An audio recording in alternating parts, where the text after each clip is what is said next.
We are live. This is EXJW-Live. We are live. Welcome, everybody, to the show. Actually, I don't know how many. I can't really see how many people are here. Where was your amazing intro music? We had when we go live. Okay, next time I'll do. You really dropped the music. ball. Speaking this show is going to kind of revolve around music. You know what I mean? And the EXJW-Live music, I wrote that music. Oh, did you? Nice. Yes, you're welcome, everybody. So anyway, okay, so I'm Greg. We got Nash here, and holy SHIT. Look who we have on the bottom of the screen. This is not his first public appearance, of course, but first for us. We should have been the first people to have him as a public appearance. It should have been us, but we're the fourth or the fifth or whatever. But this is today. It's featuring Ron. People will know him on X, Twitter, whatever, as Ron Pomo, or otherwise known as Mitch. Welcome, Mitch. Hey guys, good to be with you. Like actually seeing each other, because we've done the Twitter Spaces together, but yeah, we haven't done this. Yeah. I like the Twitter Spaces because so many people can chime in and call in. And they don't have to show their face. They don't have to shave or look good or clean their house. They can just, audio. So we have to do more of those. I mean, I think, what do you guys think of those things?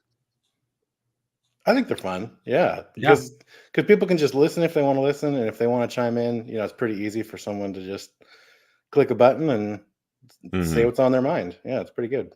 Yeah. And people are a little less scared to go on there, I think, because they're not on a camera. Yeah. This is this channel, we kind of started it, and the intention was for it not to be ours, right? And so we love kind of, even though I talk with, hey, Moxie's here. Hey, morning, Moxie. And we got Witness Underground is here too. And Miss Usato, yeah. And then we got Jay. I see him in the comments. Anybody that's here, just say hello in the comments. Might be only 3 or 4 or 5, whatever. Who cares? Anyway, so yeah. Anybody that wants to use this channel, we don't care. You can have access to the email. You can have access to the YouTube channel. You can have access whatever. I mean, if it gets weird and it's a problem. We might shut you down. But we'll give you the benefit of the doubt first, and then we'll go from there. You get one strike. No, just kidding. Yeah. Okay. Right. So strike and a half.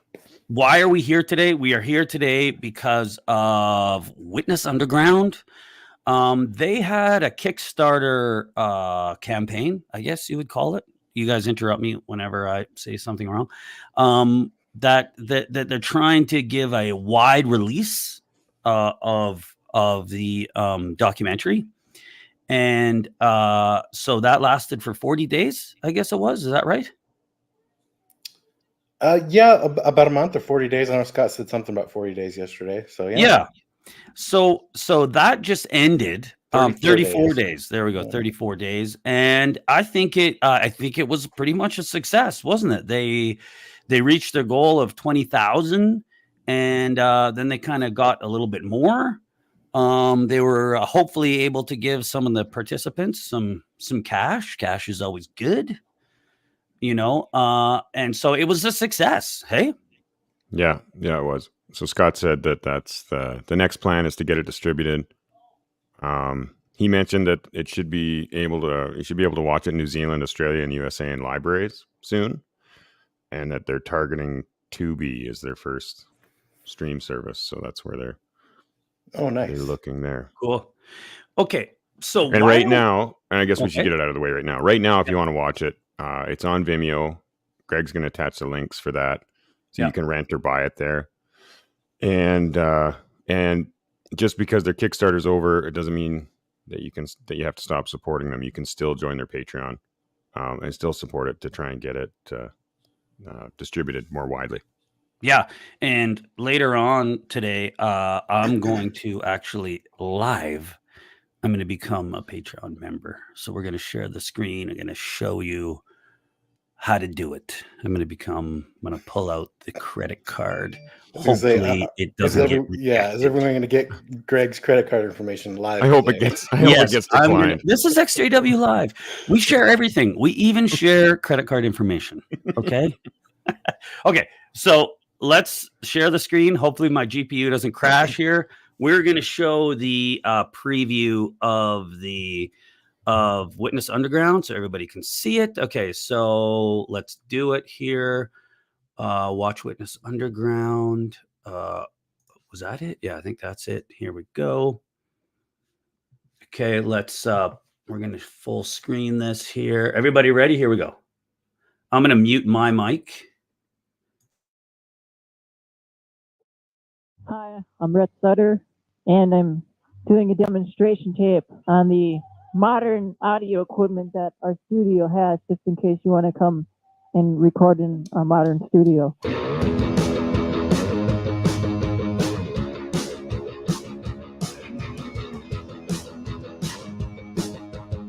Nuclear Gopher was a record label and online community of Jehovah's Witnesses who all did indie music.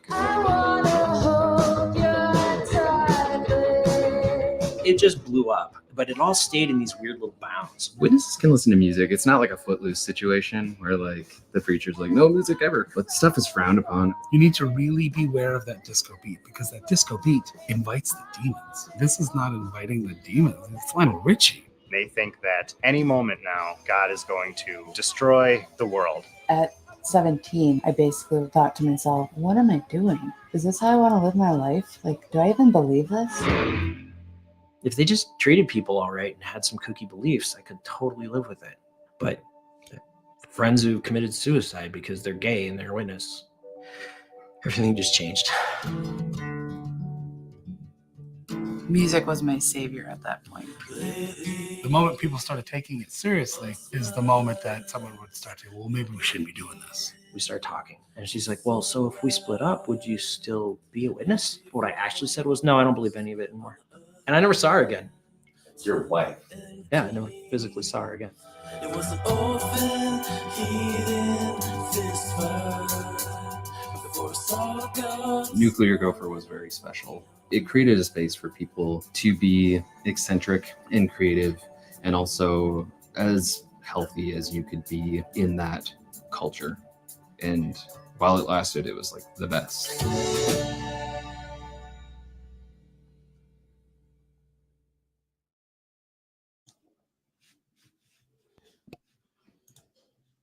Hey, well, thoughts about, I have an endless amount of thoughts about that. I love that trailer. Every time I see it, I just want to watch it and I want to show it to people. It looks like it looks like it needs to be in theaters. It's great. It is. It's really great. I think we said I'm the only one who's seen the full documentary here in this crowd, but yeah, the trailer's great and the full film is really great. I'm gonna rent it tonight. I love how they tell a lot of personal stories, and also history and like doctrine of JWs, and then also highlight the cost of leaving. All of it is just, and then it's all music is part of all of it. Because these people in this film were all playing music together as fully in JWs. Yeah. And then eventually, they all just kind of, this is their story of coming out and where they are now. So it's really, I recommend people get it any way you can. Join the Patreon or pretty soon it'll be streaming. So yeah. Yeah. What I'll say first is that, when it comes to EXJW documentaries, there seems to be there's a couple different themes that they have. And obviously the first one, and deservedly so, we know is CSA child sexual abuse, right? Probably most documentaries we've seen have that as kind of the focus. And yeah, I think none of us have a problem with that. I mean, that's kind of one of our big issues. The second would be shunning. You know, shunning is so talked about, and for me, that's kind of my big I don't know if you call it activism, but that's kind of my main thing. And just because it's whatever has affected you personally, right? CSA hasn't really, I mean, I've been around it quite a bit because we're a JW, so all of us have, right? Yeah. It's so prevalent, it's ridiculous. But shunning for me is like affected me most in my life. So, but with this, it's so nice to see another aspect of EXJW-Live. Now, it's not like they don't talk about shunning or other things in that film, but this kind of culture that developed inside the organization, it's kind of refreshing to see another take on the life of a JW and surrounding this specific set of events that happened. It's so and my goodness, it just looks so well done too. Mm-hmm. You know, it is. Scott was a great filmmaker and the whole crew on it, and then he's in the comments talking up other documentaries. So I see that. Yeah. Yeah, that's a great thing about all of us ex-JWs, right? It's not, I think all of us we just want the word out. There's so many of us that like we're not in it for ourselves. So it's, if somebody else has something great going on, we promote it. There's some people that are in it for themselves, but hopefully maybe that era has ended. We'll see. It'll always be around. But I think Nash and I can talk about. And see, Nash and I were in a band too. So together, yeah, we were in a band. And where did you say you can stream? Where can you stream this? This now? Is it? I'll provide the link here. Actually, Vimeo. So it's up on Vimeo right now for like a pay-per-view kind of thing. Or you can join the Patreon and you have access, right? Yeah, I think Patreon. If I could be wrong, Scott's in the comments, but like $10 a month and you get access to it. So here we go. I'm gonna share this. Share screen here. Oh, I have this open twice. Oh, that's where I had it. It's in the description. Yeah, so there it is right there. So no, I don't have it in this. I'll put it in the description. I'll post it right now first. So let's just copy link here. Yeah, if you search Vimeo Witness Underground, that should probably come up for you. Here, Scott said $10. I'm sharing it right now. $10 one time on Vimeo. I think it's 13 in Canada. Oh yeah, the Canadian tax. Yes. Oh, I shouldn't have said that. I'm going to get Greg started. We pay a little more. Oh, yeah. He's going to go on a tangent about politics and the economy. Fuck that. Oh, yeah. Don't get me started on that. We're not doing that today. I just think people should have money in their pocket. Okay. Money solves a lot of problems. Let's be honest about this. Okay. Anyway, I know it doesn't buy happiness, but it sure makes it a lot easier. Oh yeah. It does not buy happiness, but the lack of money brings a lot of unhappiness. Yeah. Okay, so back to you guys playing music. Yes. Though. So you guys play music together. Mitch can feel the tsunami coming. You're right. Yeah. So no, we were in a band, and this hits pretty close to home for me, and I'll let Nash talk about this because, when I was, I guess I was in grade 4, I think it was, my older brother, who's now, very high in the organization, but he's a great guy. He's such an interesting guy. And I haven't spoken to him in, I don't know, I don't know, maybe 7 years, I think. 7, yeah. So I have actually 3 older brothers. I haven't spoken with any of them, but then one closest to me is, well, I'll just say he's a circuit overseer. Oh, wow. Or the last time I saw him, he was a circuit overseer. He was the circuit overseer where I live. Yeah, he still is, hey? No, he's done his tenure in Moved our him around. So he's somewhere else now. Yeah, he's somewhere else. Yeah. Anyway, so he started playing the drums. And so he got it in his head that he was going to teach me to play the drums. And so we would get up in the morning, and this is my brother. I mean, he's a super go-getter. Like, this guy's like, he's like an overachiever. Anyway, he would wake me up and we would do drum lessons in the morning, you know, like in this big house. And I don't know how we got away with that. I don't know how my mother accepted that, but anyway, my mom lived with it too. We had drums my whole life growing up in our house. Yeah. It was just normal. Yeah. Anyway, so he kind of took drums a certain distance, but then I took it to an extreme, much more than he did. I ended up becoming a drum teacher. And so wherever I went, wherever I was, there was always, I wanted to play music, right? But I was pretty heavy in the church too.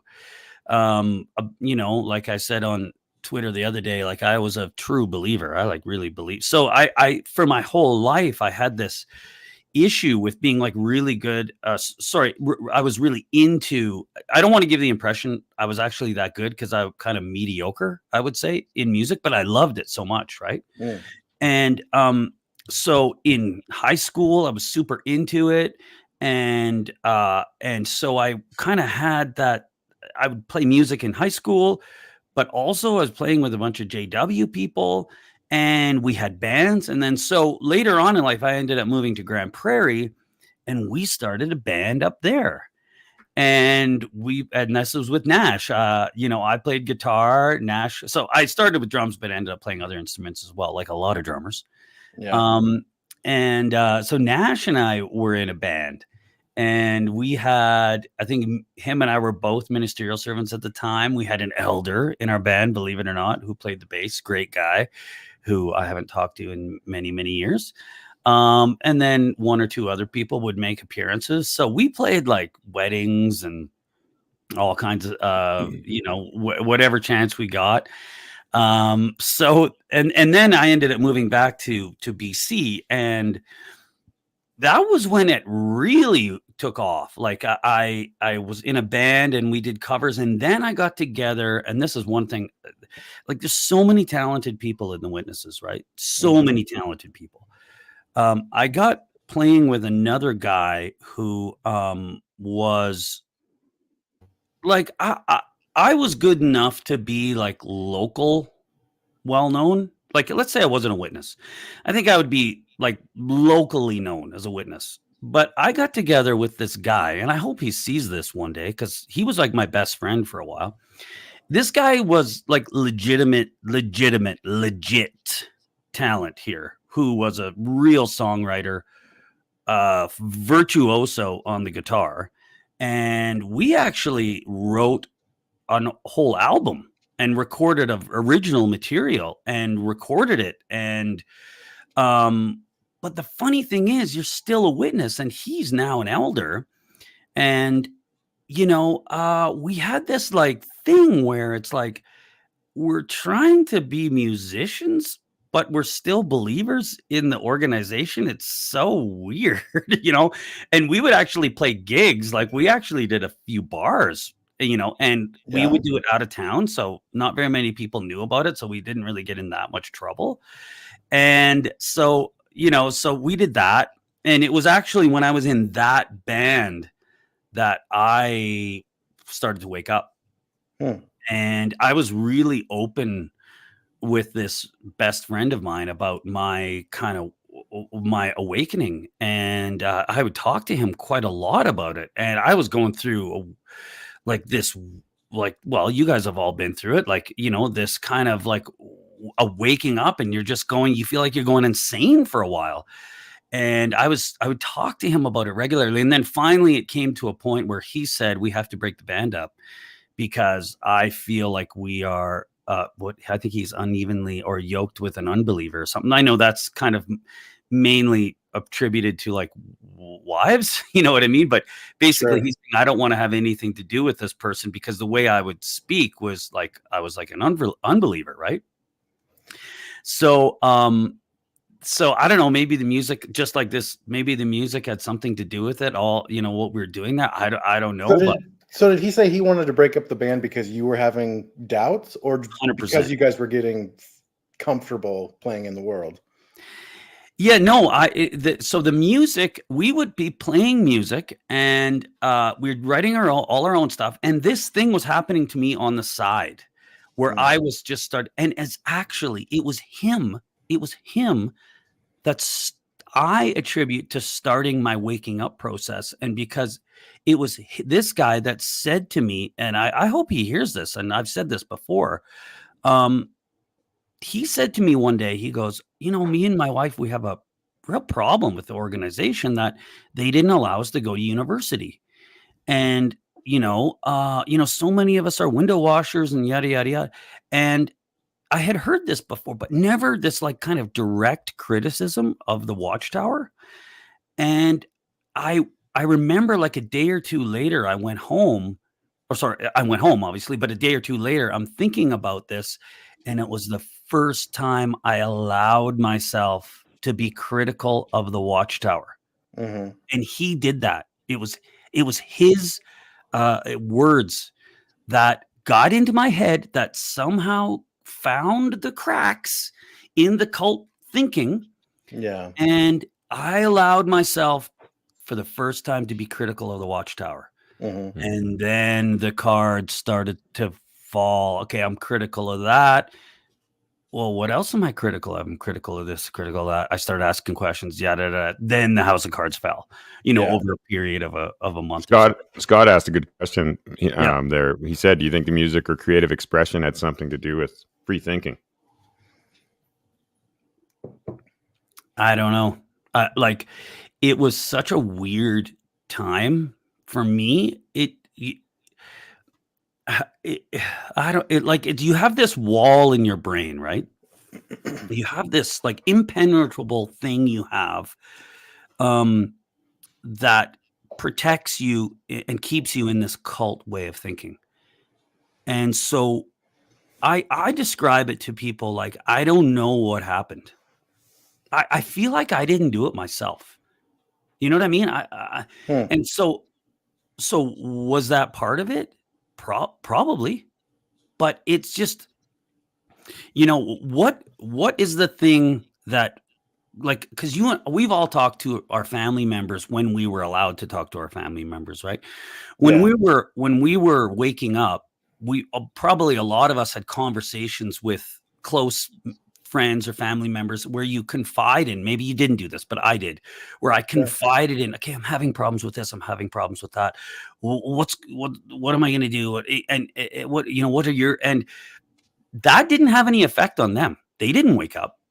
Yeah. My family hasn't woken up. None of them have. So why did I wake up? Yeah. Well, I don't know. I was thinking about your friend who felt, something was bothering him enough and he felt comfortable enough with you to express that negativity towards the organization. Yeah. I don't He's know. an elder now and like a need grader in another country. But so what I was going to say was weird. That there are things where like some of my family or extended family in-laws where they got to a point where something bothered them so well that they blurted it out. I was thinking particularly with my father and my father-in-law, when the LDC went away and RBC went away and it became the LDC and they got a lot more controlled. Right. A lot of people who are really active on the RBC had negative thoughts about these changes of making it a lot more controlled, working during the week. And it's like, now we're just supposed to take time off of work and go work for free and donate materials.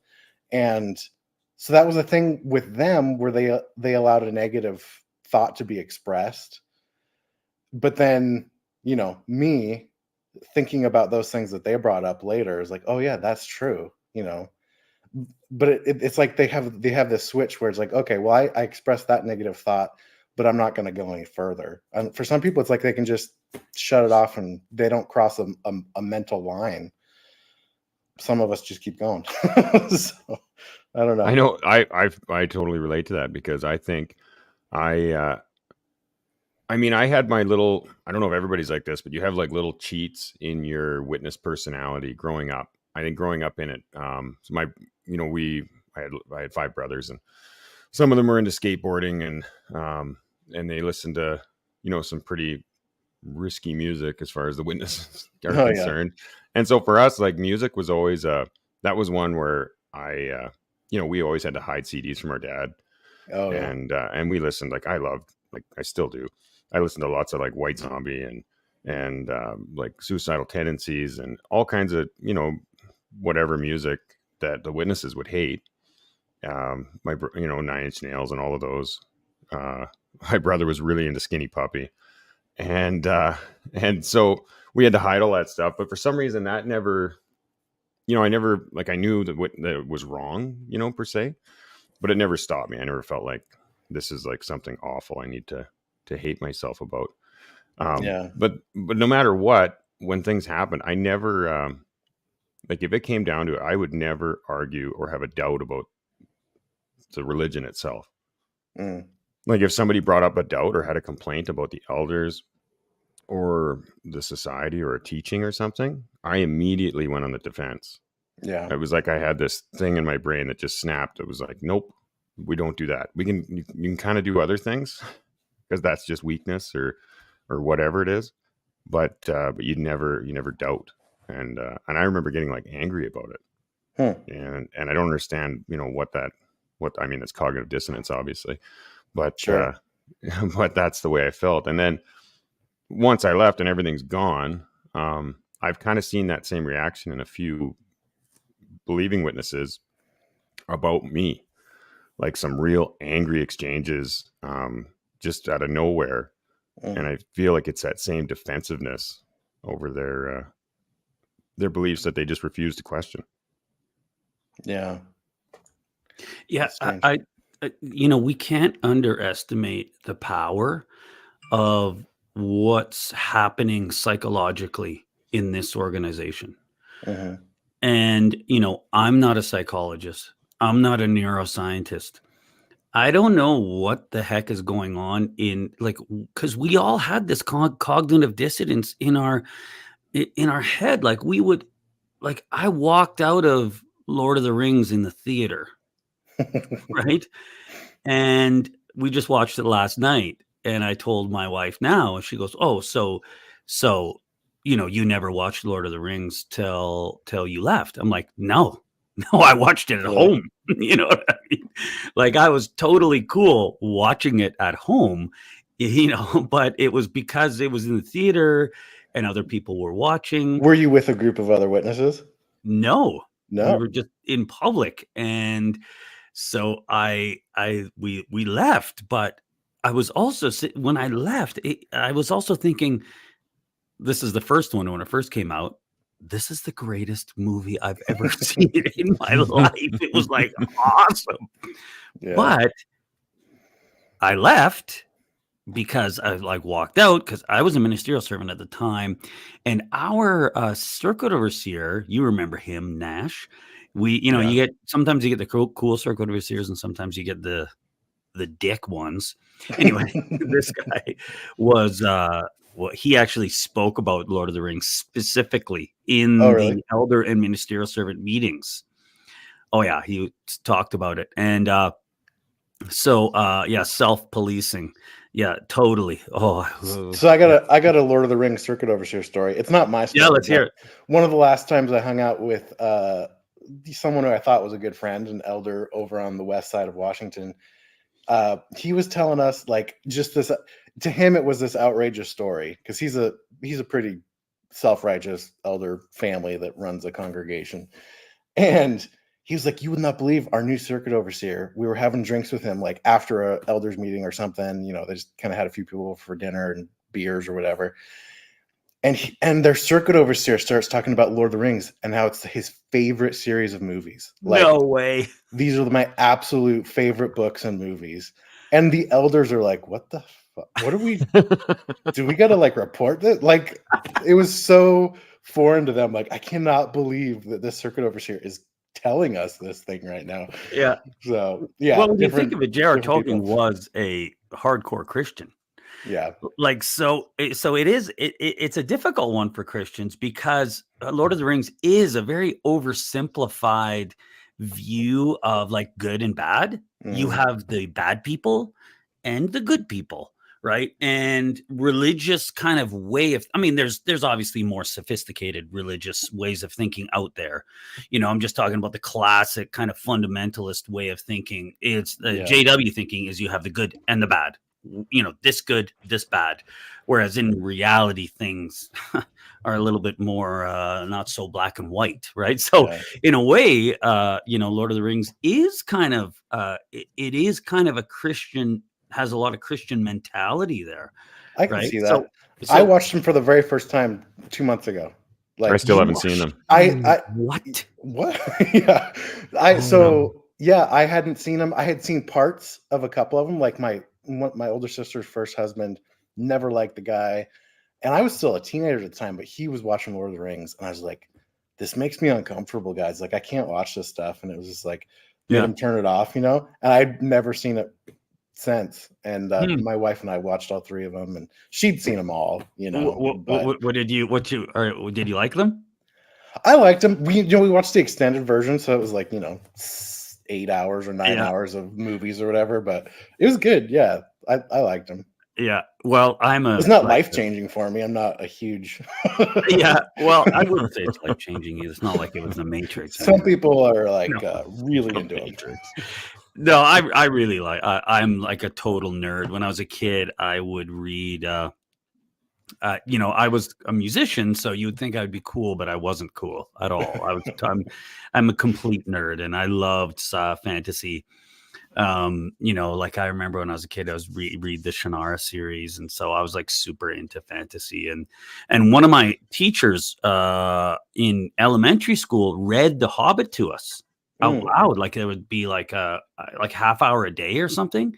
And so The Hobbit was like, oh, it's like the greatest book in the world. You know what I mean? I just remember that. So and you got to check out the guy that did Andy Serkis. I think he did Gollum. He on Audible. He does the he has the books. And he narrates the books. He narrates the books. books. Holy shit, is that good? Nice. Yeah, if you're into that. But anyway, okay, so you know, back to our music thing here. Yeah, so it's so interesting to see what happened in this. Like, what city was this? Did this take place again in Underground? When did it take place? No, what city? It's a I feel like it's somewhere in the Midwest. I'm sorry, Scott. We'll have to. Maybe he'll try. Yeah, I can't remember. Maybe he can if he's still listening. Minneapolis, he said. Yeah, so you know, I think that there's a lot of these kind of Minneapolis. I was actually going to say Minneapolis, but I wasn't sure. I think that this is representative of kind of a lot of pockets of kind of musicians that kind of, you know, from what, like, I live in Calgary right now, Calgary, Alberta, Canada. And there was a well-known band, a JW band here in Calgary as well. I mean, they've hit on a kind of a little bit of culture that happens in the JWs. I think it's quite common. You know what I mean? Yeah, I think it's everywhere. Kellen could speak to that too. Remember, he was on. We did an interview with him.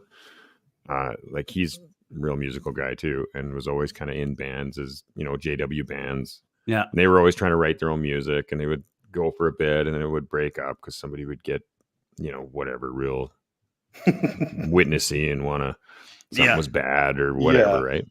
And so that was kind of the way that always went. But I have no musical ability. Like, I have a guitar that I haven't picked up in years, but I was never the musician in a band. I was kind of like a groupie for the elders and servants who had a little band, and that was a really fun time in our congregation, I feel like. And it's just like after that ended, I don't feel like our congregation was ever the same. Like really, yeah, like back then. So this is probably, God, I'm almost 20 years ago now. I'm getting old. Every band needs groupies. But right. When I was a teenager, there was a group of like elders and servants and their wife, a couple of their wives. They had a band, and our congregation would kind of put together little, rent out a school auditorium or whatever and have like a potluck and music from this band. And after that kind of all went away, it's like that was the last time our congregation did anything fun together. But I don't, we were in a small congregation, and families that had been around each other for too many generations and infighting and stuff. And I think it was like elders' wives more than elders broke up the band. So. Yeah, totally. That's what happened to the Beatles. Yeah. Totally. Yeah. I don't know. And they all just moved away eventually anyway and all that stuff. But yeah, there's some really talented man, like not only playing covers, like, oh man, the band here in town, they could do Sultans of Swing from Dire Straits, like no way. Just perfect. And I mean that has some like pretty amazing guitar playing in there. I wouldn't be able to play that. And then one of my friend's favorite bands is, oh man, I'm gonna lose the Tragically Hip, that Canadian band. They were like, never heard of them. Oh, I was gonna say what? Anyway, they were huge fans of Tragically Hip, and so they played a few covers of that. But then they had their own music too, and they were really talented at writing their own songs. So yeah, it's some good times back then. We had an elder in our hall, and he would do about a 18.5-minute rendition of Ain't No Sunshine When She's Gone. Oh my gosh. And he would sing it like Louis Armstrong. Yeah. Hey, remember? We did a Tragically Hip song we did a couple of them. We did a couple, New Orleans. And Long Time Running. That was the one you would sing, or didn't you? And I sang New Orleans Is Sinking. I think New Orleans Is Sinking is the one that they would do. Yeah. I always do that one. That's like my go-to karaoke song now. That's a good song. Yeah. So Witness Underground, he says, what's his name again? His first name? Scott says they found bands in Pennsylvania, Oregon, Washington, Southern California, Australia, Northern Germany. It is, I've had contacts with I've had contacts with individuals that are kind of in the waking up process that knew me back in the day, and that's the first thing they talked about. Oh, it was so fun when we play music and we get together, and and the music was kind of the central thing, Well, I mean, how many other things like that in Witness life are kind of like, oh, well, this is okay, and we can get together and have fun. There's not a lot. Yeah. And then you always still have a spoil sport who's like, is that a really inappropriate song to be playing? Yeah, we got to change the lyrics a little bit or whatever. Yeah. Our elder bass Bryan player Adams was like song. that. Is it Run to You? I think we were going to play Run to You, but it's there's a One Night Stand. There's a Bryan Adams song where he's talking about sleeping with some girl for one night or so. Just, I can't remember, but yeah, I remember the elder. One Night Love Affair. What's that? One Night Love Affair. Well, maybe that was One Night Love Affair. Yeah, that's the one. You're gonna get all your Canadian music in one shot here, Mitch. Oh yeah, exactly. Yeah, we'll refresh you. You know Bryan Adams, don't you? Everybody knows. Oh yeah, yeah, he's Canadian. Just in case you didn't know. For sure. I don't know what Scott's talking about here with this monthly music night in Bethel. Oh, they played music in Bethel. Yeah, no, I was totally aware of that. Yeah. Oh really? That I didn't was know a that. big deal. Yeah. Well, I mean, good grief. Talk about talent that's being wasted. Damn right. At Bethel, man. Yeah, it's a damn shame. On their sweet new original songs. I mean, those are pretty good. Oh my God. I have to imagine those musicians have to cringe so hard at some Oh my God. That's just they're gripping their pillows tight. Rough, man. Rough. It is pretty gross. Listen, okay, so what we're gonna do here, I was thinking we'd do two things here. One, I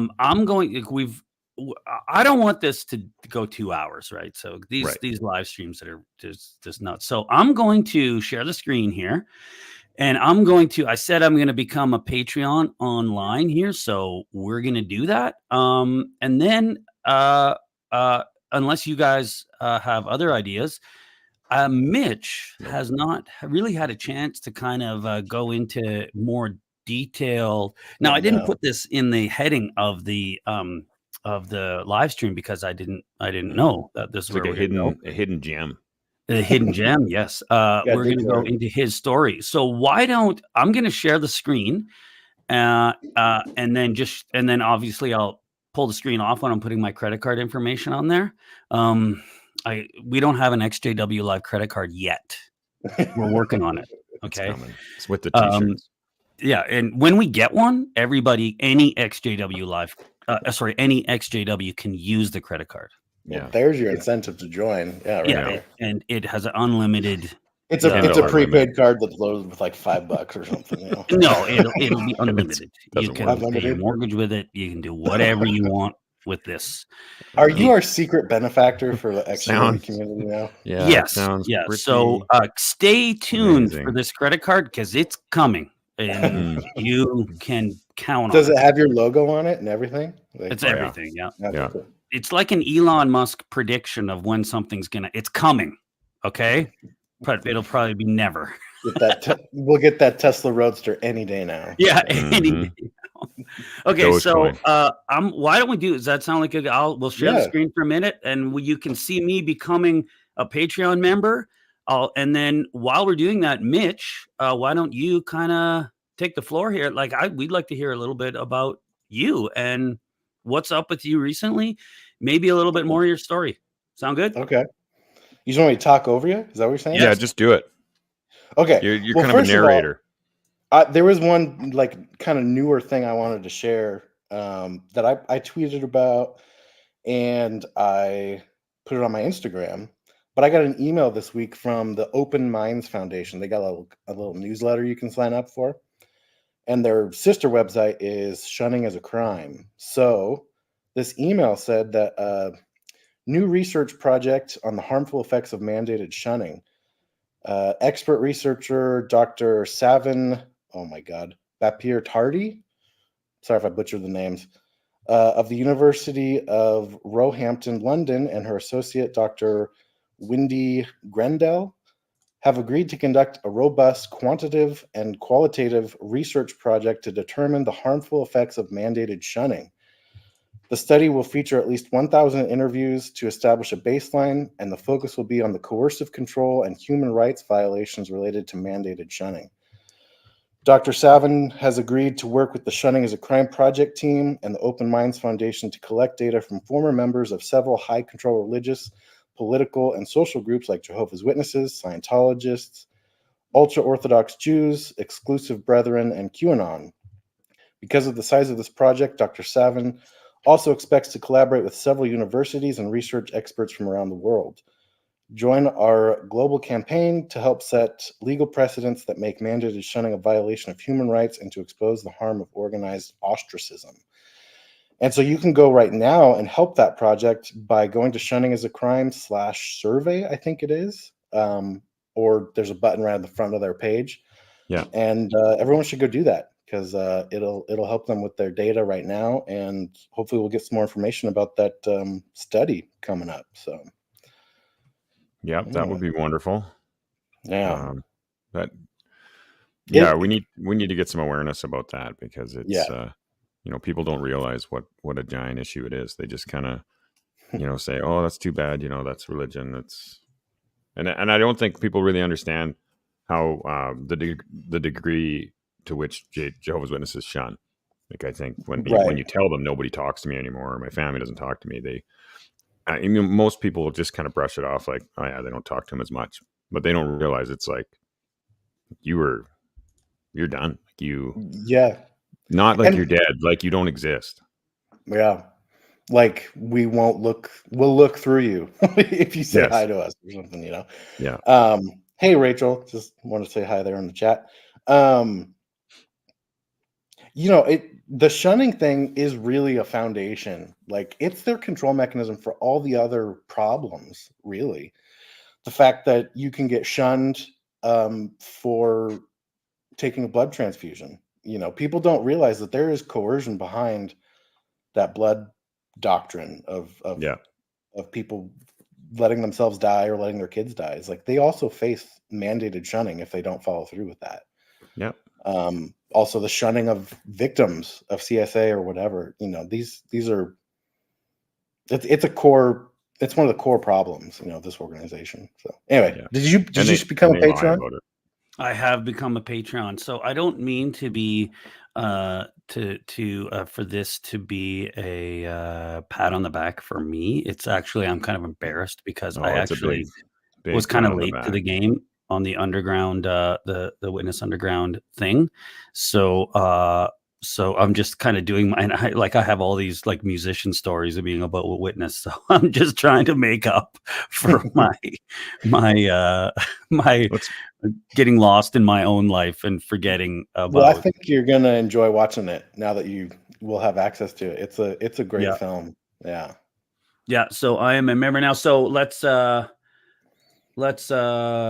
think I will did I put the link? I'll put the link in the description, and so people can see the Patreon. Is what it looks like when you become a member.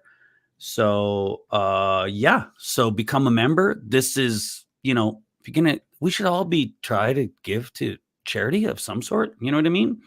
Like the thing is, giving is like something that I like. My wife is so good at that about giving, and I am not. And so, you know, if you're going to you know, for me, something like this, this hits close to home, and you know, I'm not going to get a tax receipt for it, but it's worth it, man. I think you got to mention too, the Witness Underground Patreon and YouTube channel is not just this film that they made and that's it. Scott does interviews with people. He does a regular podcast series. There's some really good stuff on their YouTube channel and through their Patreon. So it's not just going for this film that's made. He's doing a lot of good stuff, and he'll keep doing it. It's great that you mentioned that. That's awesome. Yeah. So, hey, Witness Underground, keep it up. This is and hopefully I can motivate, or we can motivate other people to become members too. I don't know. Giving needs to be more of a part of our life. So maybe you guys, I know you guys do it, but I mean, I just think this is one of the great opportunities. And like, I didn't spend a ton of money. I'm not like, what am I, bad association or something? And spread it around. You know, you don't have to be locked in to these particular groups. Sorry, Scott's going to hate me now. You don't have to join it forever and give them $10 a month forever. You know, I kind of personally like, hey, I'll give $10 to this person this month. I'll give that $10 to somebody else next month if I like what they're doing. So yeah, spread the love a little bit. Damn right. Yeah. Mitch, do you want to? Are you interested in telling your story a little bit more? Telling us a little bit more about you personally. I mean, if you're not, I mean, this is live. No, so let's do a little bit. If I start turning into ball of tears, then I'm just going to shut it off. But we'll just I'm going to take a drink real quick. Good content. Just straight vodka in that water bottle. That's classic Mitch. What do you want to focus on? Like kind of your waking up process, or what's happening to you now, or what do you think? Oh man, I don't know. Things are kind of quiet lately. Right now I'm trying to figure out what I want to work on next. So I'll get back to the shunning thing. The shunning with this shunning as a crime and this research project that's coming up. One of the things on that topic that really bothers me, and it's one of the things that got me to where I am today, is JW Watchtower Public Relations, the PID, and how whenever they talk to the media, the way that they lie about their beliefs and practices. And so when it comes to shunning and someone calls them out on it in a public way, like a reporter or in a court, the way that they lie that it's not a mandated thing, that these are all just like personal decisions that every JW or every family does. And, you know, it's just, based on their, personal belief in the Bible, this is what's right. And that's that is not, if you don't shun when you're supposed to shun, you face it yourself. You face that ostracism for not holding to the edicts of the governing body to shun when they tell you to shun someone. So that really pisses me off, the way that they continue to lie to the media and try to spin the practices. And I think I have to believe the general public kind of sees through it. You know, we're in it feels like a point in the world right now where cults are being talked about, Netflix and Prime, and there's all these documentaries out, and so people are getting awareness of groups like this. But the Jehovah's Witnesses have cultivated this really shiny, happy people, persona. So raising awareness that, like, oh no, this is like a mandated thing that destroys people's lives and sometimes leads to people ending their life. Yeah. It's a huge problem that needs more awareness, and it needs pushback every time they lie about it. And so that's kind of what I've been thinking I really want to do more work on is, I mean, in my mind, I think of it simply as a EXJW PID manual, Right. A resource that people could refer to, print it out if they want to or whatever. But here's all the quotes from the Watchtower talking about, this is a mandated thing. You have to do these things, X, Y, and Z, on whatever topic it is.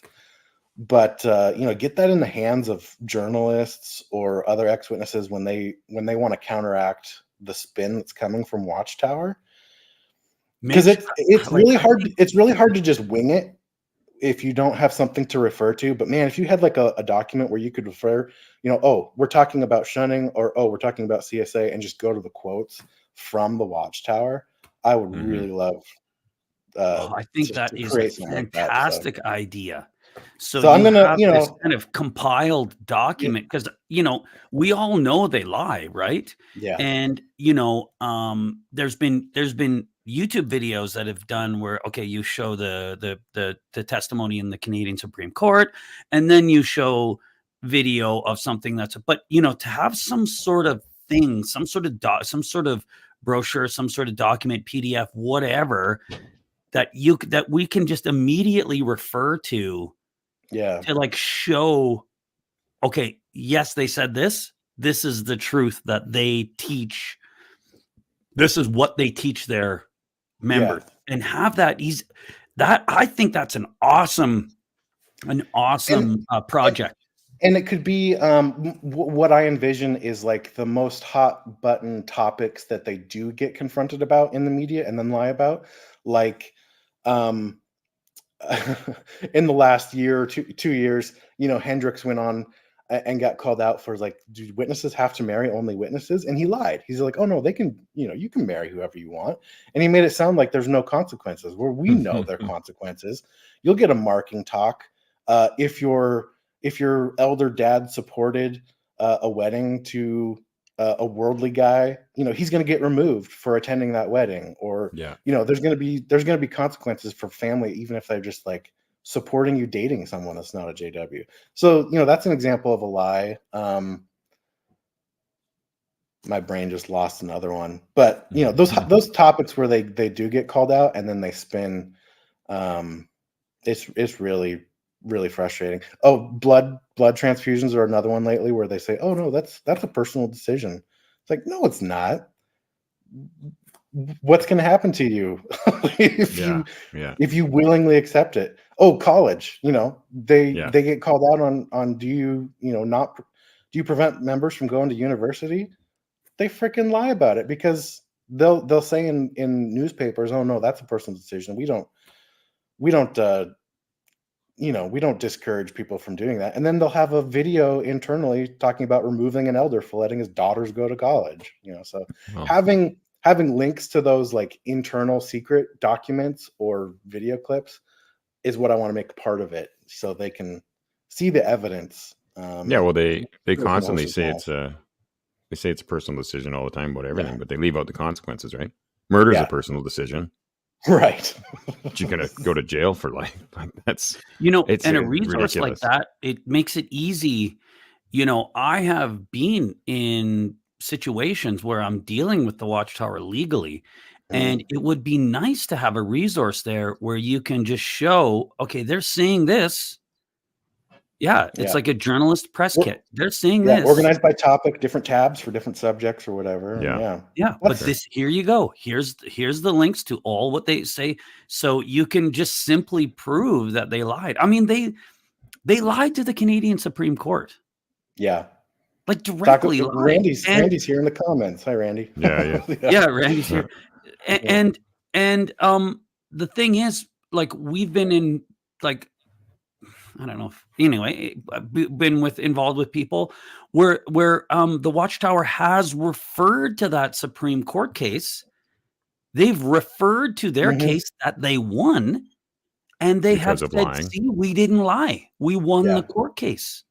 Yeah, and it's a obvious lie, and man, it sure be nice if we could.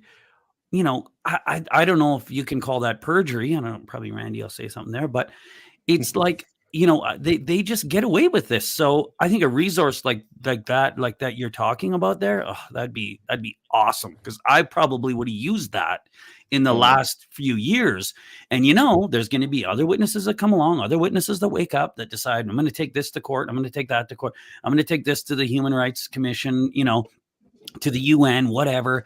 And a resource like that, man, you would be the guy to do it too. You'd be the guy to do it. I don't know. I'm going to need help. I have some people in mind I'd love to help me with.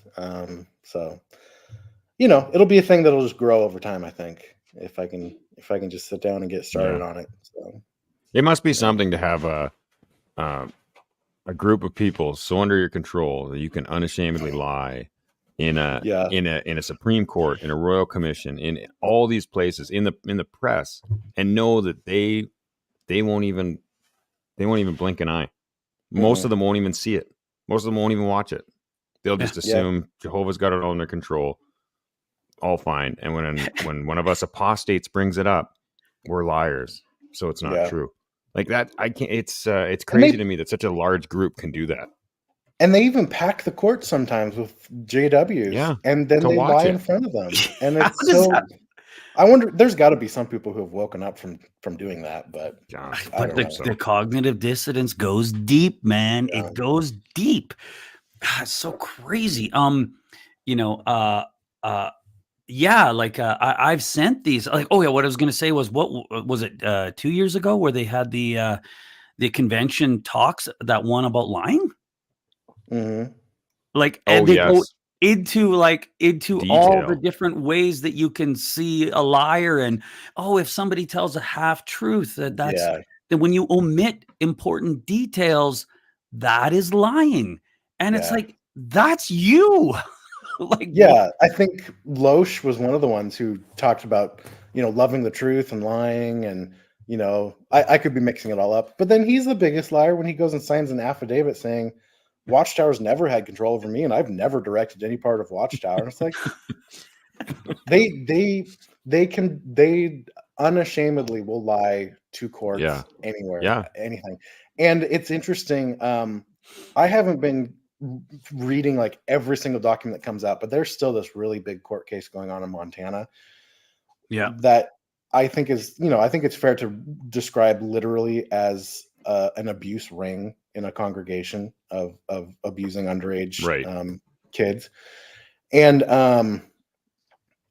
the Watchtower has been so dirty, litigious for years now. This is the case that Philip Brumley, the head of the legal department, has been sanctioned for like $160,000 or whatever, and he's fighting that. But they the lawyers for the plaintiffs, I did see in the last month or something, they entered in documentation from the Watchtower saying how like this is their theocratic warfare. So that's like as part of the official court record now is, this is how Watchtower can get away with lying. In our opinion, this shows that they do not have any problems lying or deceiving the court. And here is their publication that says it.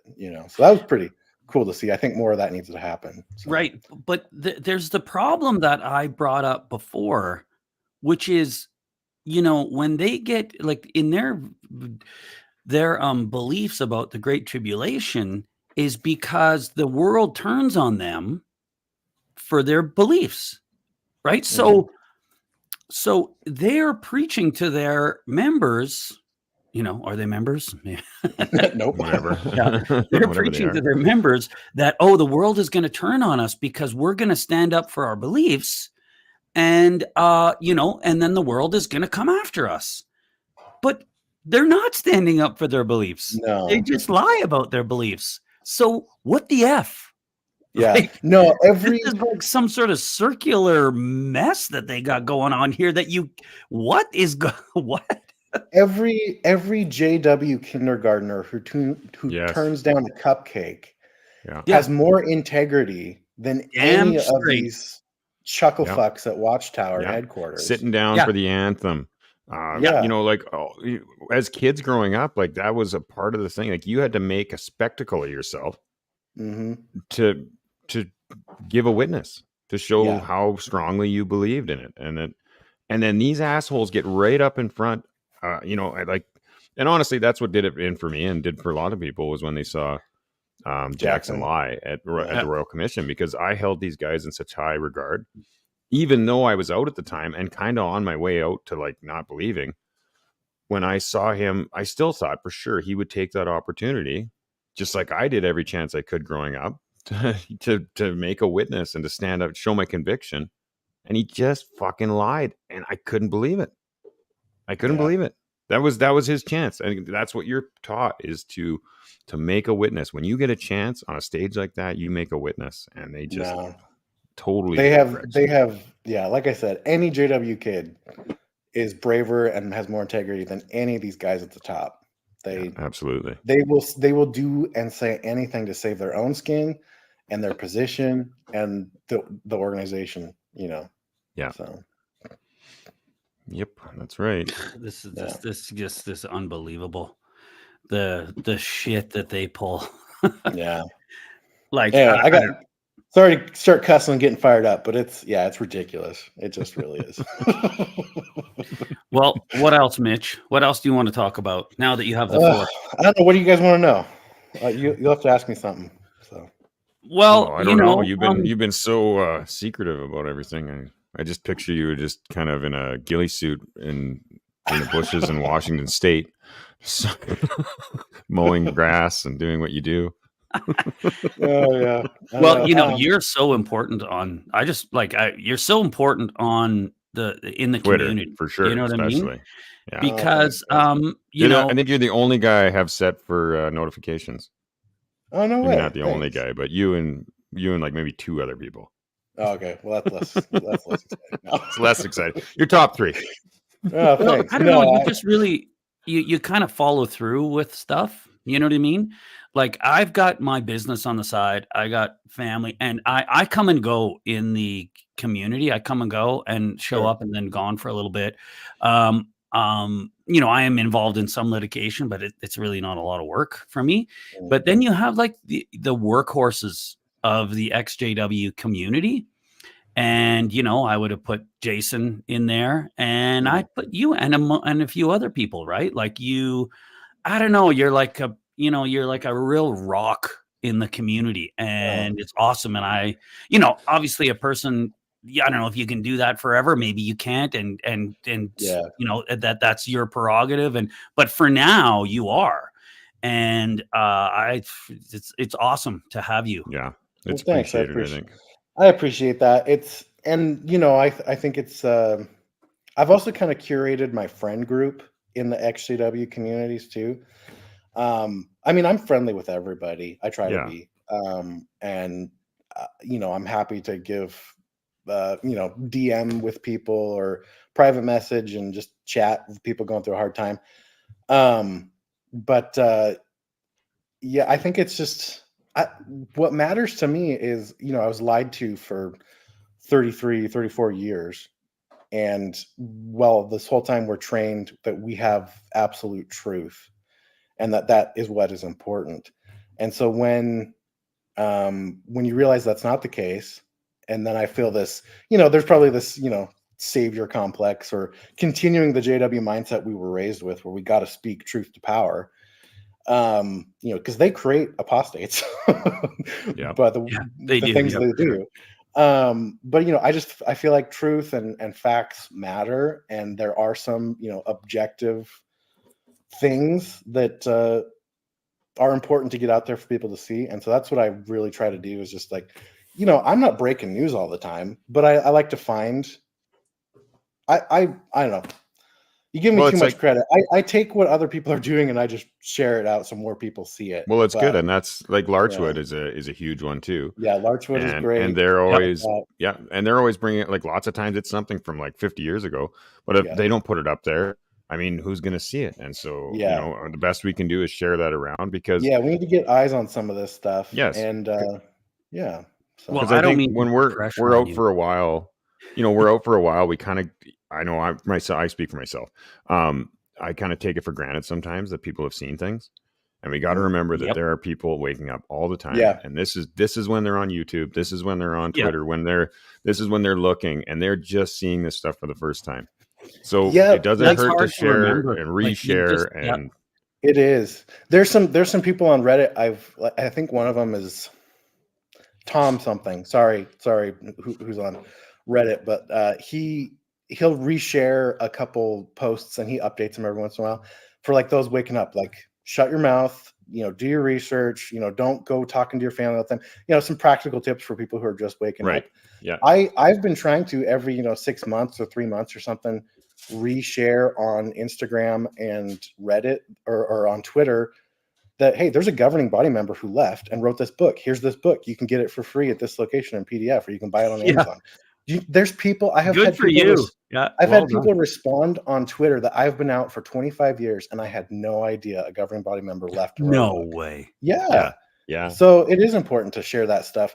The group of XJWs today, we're still standing on the backs of people who came before us, like back in the 80s and 90s, before they had the internet, or they just started the internet and wrote these blogs or websites with quotes and stuff. It's like there's a lot of work of people that did before us, and some of it is still just the perfect thing to share. Mine was XJW, Missionary. I know I've talked about him endlessly.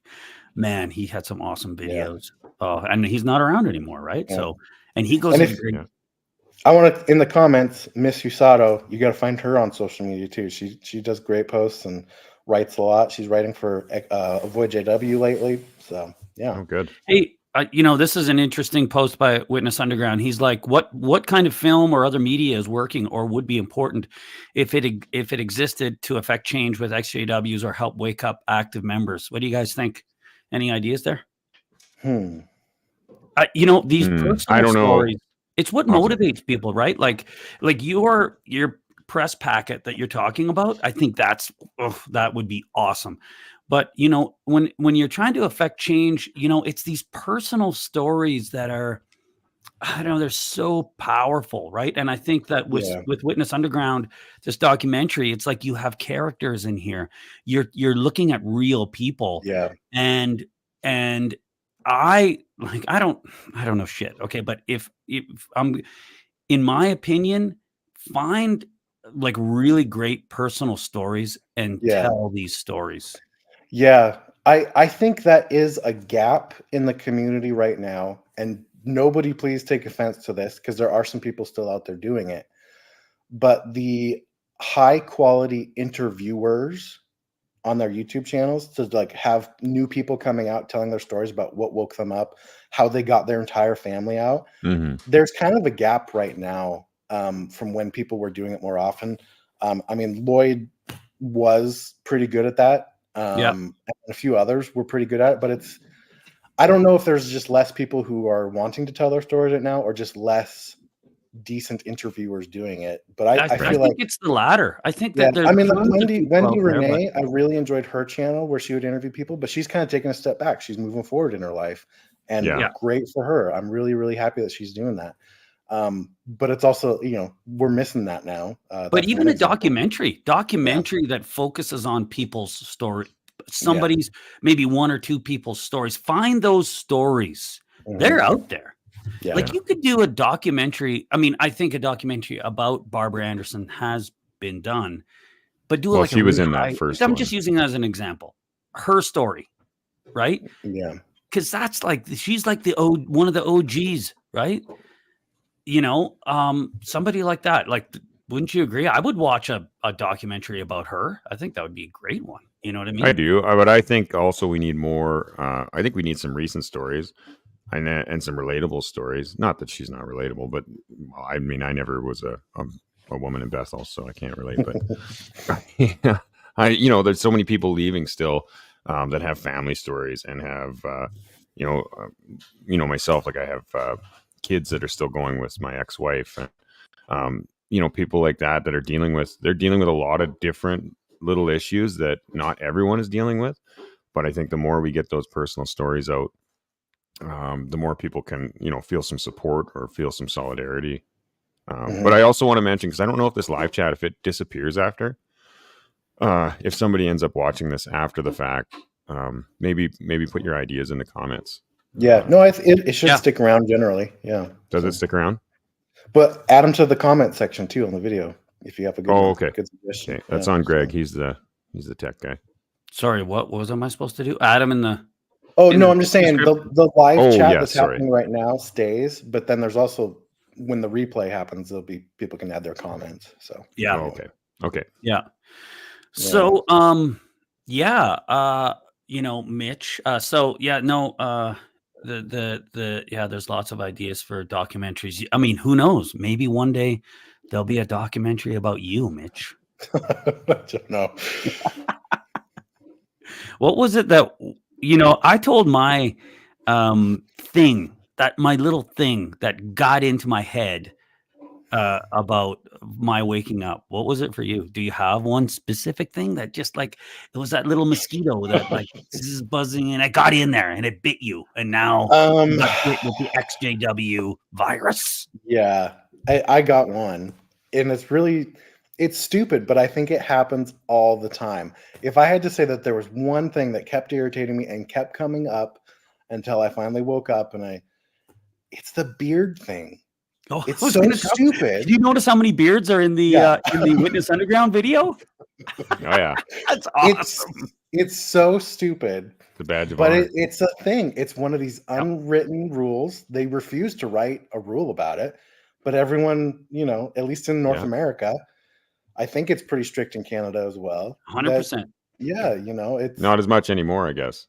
It's loosening up. I think. Are you sure about that? Pandemic. Yeah, I had a beard for the last year and a half. I was a Jehovah's Witness. Did you? Yeah, but it marks you. It does mark you. Oh yeah, I got a talking to about it. I got hauled in with the elders. I did too. I grew my beard out in 2020 when we were stuck at home during the pandemic. I work alone. I work at home. Wear a mask everywhere you go out. What's the big deal if I have a beard when I show up on a Zoom meeting, right? Yeah. But it happened before COVID even. For the stupid beard thing, I was had my gallbladder out when I was like 22, 23, and the surgery didn't go well, so it was a little longer recovery. They say like, oh, you'll be fine in 2 weeks. It was more like 4 weeks for me. So I was at home and I just let it grow out. I was like, oh, opportunity. I'm not going to meetings, just let it grow. And then I was like, oh, damn, this looks pretty good. So I trimmed it all up nice, and I got a suit on. And I took a selfie just in my apartment, and I made a post on Instagram. Like, what do you guys think? Like, let's have a discussion in, my fully in ministerial servant JW Instagram with I had like 400, 500 followers or something. And did shit hit the fan? The backlash that post on Instagram had, like in the comments, people private messaging me, elders talking to us later about it. It was so freaking ridiculous.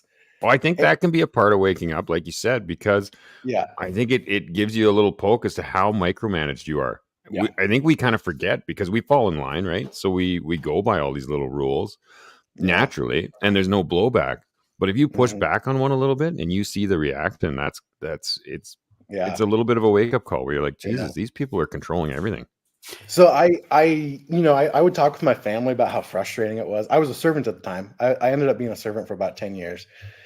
And I talked with my service group overseer, and I was like, I just don't get it. Like, what's the big deal? Like, and I asked him, like, if I showed up for service tomorrow, with my beard still, are you going to have a problem with it?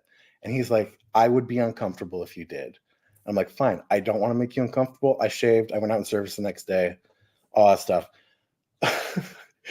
But then, it still caused a little bit of, I ended up deleting the post on Instagram, because it got people riled up.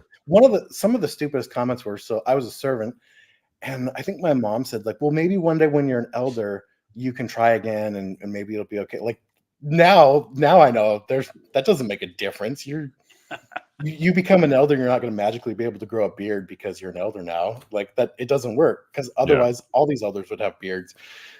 And so that was, I just let it go. I just did the thing you're supposed to do and let it go. And then years go by, I got married, all this stuff, and then the pandemic happened. And I helped our congregation with like setting up all the Zoom stuff. Like our congregation had this elder who wanted everything to be perfect. So we were like 3 weeks late to doing Zoom meetings because he wanted it to just be perfect without a hitch, Right. So I was like writing manuals on like how to have people connect and how the meeting should work. This is all before the branch put out this information themselves. And our first Zoom meeting was with our circuit overseer, and it was his first Zoom meeting too of the pandemic. And I'm running the meeting, like I'm the one controlling the Zoom, and I'm on screen. I'm chatting with our circuit overseer because we've had him over for dinner every time he's visited. And that Sunday, the elders say, hey, we need to have a meeting with you and your wife after the meeting, if that's okay. And the circuit overseer told us, we need to talk to you about your beard. I'm like, what's the big deal? And one of these elders was growing the most disgusting pedo mustache, because the same thing. Yeah. It's the pandemic. We're all stuck at home. You're letting your facial hair grow out, but he's just doing the beard fraction, Right. Anyways, this is like one of our only shepherding calls in our married life. Because like I was an elder son, and then like 18, 19, I became a servant. I never had shepherding calls, right? And so this was one of the only ones that we've ever had. My wife was a daughter of an elder too, and it was really upsetting at first, because one of the elders started conversation with like, oh, how have you guys been doing since your last miscarriage, which was just like 5 months before, and like that was like the icebreaker for the conversation. Wow. And then oh, we need to talk to you because the circuit overseer wants us to talk about your beard. And they're like, you can't help out with any Zoom meetings or sound or any of that stuff if you have a beard. It's inappropriate. So I asked, like, well, what if I just have my camera off? He's like, no, that's not good enough. That's not good enough. So I kind of like, in that meeting, I'm like, fine, I'll shave tomorrow, but take me off of everything. I don't want to help. Like I just told him that. Moxie, what about beard fractions? You should ask that. What about beard fractions? I don't care. Yeah. I had done the whole mustache thing before, and just, it's not a great look. But so I shaved, but I was pretty upset, about it. So I probably shaved for like a month, and then I just said, fuck it, I don't care anymore. I wasn't helping with the Zoom stuff. And I just let my beard grow out. And then I'm like, I wasn't a servant anymore at this time. I had been removed a couple years before for helping my disfellowship sister not be homeless, so you got to remove. I was removed for service time. Yeah. Oh yeah. Didn't get enough. Yeah. What are you talking about? That's never been a thing, Greg. Yeah, exactly. Yeah. The gaslighting about. But to rewrite history. Yeah. I was removed for graffiti. Really? Tattoos? No, I wrote on a bathroom stall. Did you really? Yeah. In the Kingdom Hall? No, in a bar that we were working in. Oh my gosh. We were doing some construction work in a bar. Wow. Okay. This guy's got some stories. It's a real story. Oh, I'm not going to get into it right now. I don't want to side derail this. So anyway, the beard thing. So what's crazy about it? That was 2020. I Googled like Jehovah's Witnesses beards. Like, where does this rule come from? Like, when did this start? And I read the JW Facts article. And I only read that article on JW Facts. That is the only webpage I went to. and I probably read it like 6 times over like a year and a half. Like, and I never clicked on another link on JW Facts.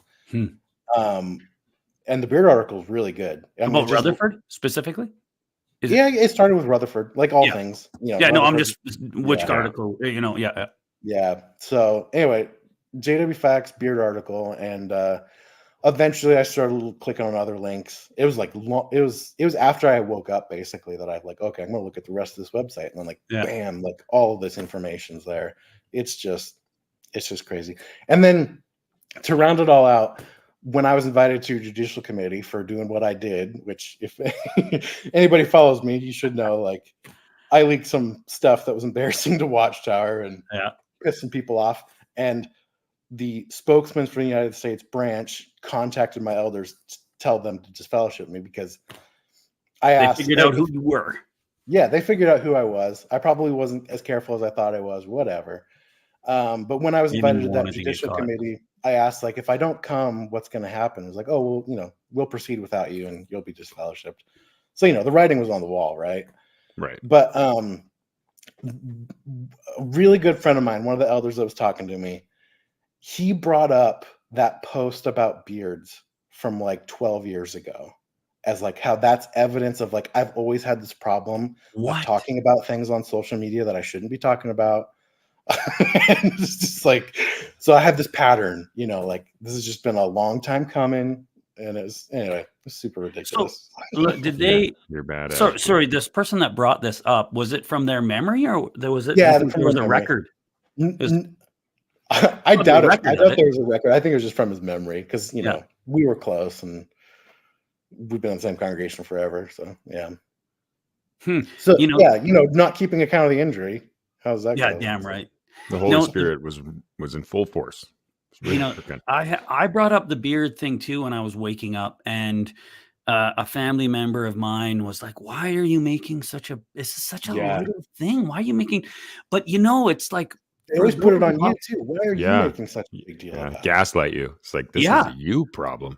You know, but it's this little chink in their armor, right? It's this little chink in their armor, and those of us that, you know, are in this process of waking up, we can see it. It's like, you know, there's something behind there, you know, like there's something to this that's bigger than just a beard. Yeah. Right. Yeah. And it's like a gut feeling. I was like a private investigator where you know, you see this person do this weird thing and it doesn't mean anything. I don't know. Like, but why are they? And maybe there's something more to it here. And there is, like, when you pull back the layers, you know, of this beard thing, when you think of this is not biblical, people in the Bible had beards. Why? You know, what is going on here? And then when you get there, you're like, this is a man-made rule here. This is a tradition that now they're making rules here that it's from this one guy that's had this thing, and it's become, so it's like, wow, this is a cult. You know? Yeah. And I was a rule follower, and you know, I did things. I think we all things were by the book with the organization. You know, I feel like I was a pretty good servant. I don't feel like I was like the best Bible reader and the best educated in that regard, but any assignment I had, I put my heart into it and I did the best I could. And I tried to make it personal to the friends in the congregation. And, you know, I tried. I really, really tried. Yeah. But what I wanted things to have a reason that made sense. And so when you run up against these things where there is no logical sense for it at all, and then you don't let it go. Like I tried to let it go a few times, you know, and just, you know, you don't want to cause a scene. You just want to be peaceable, move on. It isn't that big a deal, you know, is in your mind. But why do you have to be the one to cave on something that like they won't put in writing? It's not biblical. Yeah. So there's just more things that add to that over time, like counting service time.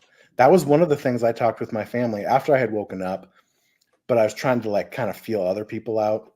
Right. And I found that article from the 1942, 1943, the Righteous Riches one, where they spelled out like congregation publishers should have 60 hours a month and 20 back calls or whatever.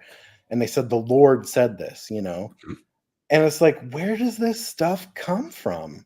Like, why are we counting time? And like family would be like, yeah, it's not really a biblical thing, but you know, and they try to, you know, just brush it off or try to come up with some answer for why we need to be organized or whatever. But it's just one of those things, I guess that's my personality, where it's like, I want to have a sound, logical reason why we're being asked to do this. And then those dominoes start falling left and right. Yeah. Once that mentality starts to kick in, you're probably leaving the org. And for myself, you know, I think a lot of people follow this progression of like, well, this organization is definitely not true. And, you know, like, oh, maybe I should partake at the memorial this year. Like, because Jesus, you know, everyone should be doing it. And, yeah. You know, kind of like that more Christian fundamentalism, like, Right. oh, yeah, this is what the Bible actually says. And then go a little bit further and deconstruct. Well, why do I believe what the Bible says? You know, it's interesting. People that have, like, my one family member went down that road, and his was evolution. And he actually went to as far as to call up a university professor and go have a meeting with him about it. Yeah. But it didn't lead to him waking up. So it's like, you know, I think you can also start. I mean, I said, oh, it starts the cards from falling and you start thinking like that. But there's some people that kind of get a little bit down the road and then back off. Right. You know, well, there are little things that happen. I guess it depends on the person, whether it keeps building or if it just kind of stays there and you try and heal it up a bit. Sure. They gave them, we made a whole Jehovah's Witness team and went in a hockey tournament. Oh yeah. And they gave a marking talk. I bet about all of us that were on that team. And we didn't have like one worldly person on our team. So we were in our own dressing room, our own whatever. Like it's just hockey. There was no fighting or, believe it or not, there's not always fighting in hockey, and it's and it was just like a fun weekend, and yeah, they gave a marking talk. What was the issue? Because like most JW guys play hockey. Yeah, well, we played as witnesses against each other too, right? That was fine. Yes, that's fine, right? Yeah, because it was with worldly people and it was competitive. I have relatives up in British Columbia. Most of my family's from Canada, and they like every Sunday after Watchtower, the Watchtower conductor elder is like team captain of like this giant. They rent out a rink every Sunday and, you know, have pickup game, and I don't think they do exclusively witnesses either. You know, like they'll let anybody play. But they would let witnesses. They would let like Bible I've been involved with it was like you had to kind of be in good standing, and it was always a big deal if somebody all of a sudden is not invited to the witness hockey. Oh yeah, there's so much drama around witness hockey. It's like there's a documentary idea. Witness Scott. Underground. There you go. There's another one. Hockey. You could do it. Do it. Get up. Get the Ben. Hello. What's up? Yeah. He was going to partake. He said he considered partaking. Oh, really? I never considered partaking. Techie Ben. Oh, Techie Ben. Yeah. Well, I mean, if you're going through that deconstruction process, it's like there's no two hopes laid out in the Bible. There is stuff that is like completely from the mind of Rutherford, and it's just bullshit, you know. Yeah. So, anyway, but it makes them different. Cabbage. Yeah. Yeah. You guys, you know what? This is Sunday. This is like we got other stuff to do. I'm going swimming with the family. Nice. You know, we put up the Christmas lights yesterday. Nash has got Christmas stuff all in the background. You know, we're an hour and a half here now. Does anybody have any final words? I don't know. Underground, Witness Underground. Yeah. Hey, I think we need to get Barbara Anderson to publish her book on the Russells. Oh, yeah. Yeah, that would be good. Yeah, that would be great. Yeah. But yeah, people, whoever's watching and whoever watches this after the fact, Witness Underground, you become a member. Watch the documentary. Congratulations to them in their Kickstarter drive. Yeah, one step closer. Yeah, and the last thing I'll say is that remember, this EXJW-Live channel is not Nationalized channel. This is everybody's channel. This goes to you, Mitch. You want to take over the StreamYard? I can just let you have it, and anybody can do whatever they want on here. Anybody wants to do an interview, whatever, we will do a live with whoever. And so for the XJWs out there, keep going, keep doing your thing, and keep healing. Mitch, final words. I have one more thing. Anybody who's going through it just now, like whether this is your 5th year out, 10th year out, or your 1st year out, holidays are coming up. So that, that could be a hard thing for somebody who's newly out. Yeah. I'm excited. I got invited to one of my cousin's house for Thanksgiving. Like they have a big family Thanksgiving thing. Nice. They're, a couple of them are XJW too. So, whatever plans you got, whatever makes you comfortable, just, I hope everyone has a good time with Thanksgiving or Christmas coming up. But, I know for some people it could be hard, but, you got a lot of people out there rooting for you on your side too. So. Damn right. And it gets easier. Yeah, I bet it does. The first couple are always like a little whatever, but it gets better. And Christmas is awesome. And I'm sure Thanksgiving's awesome in the States. We don't have that. Oh, I forgot about that. Ours is pretty relaxed up here. I freaking love lights. My thing with my wife is like we always buy lights every year. No matter how many lights we have, I buy more. Yeah, I'm going a little bigger again this year too. Every year you just add a little.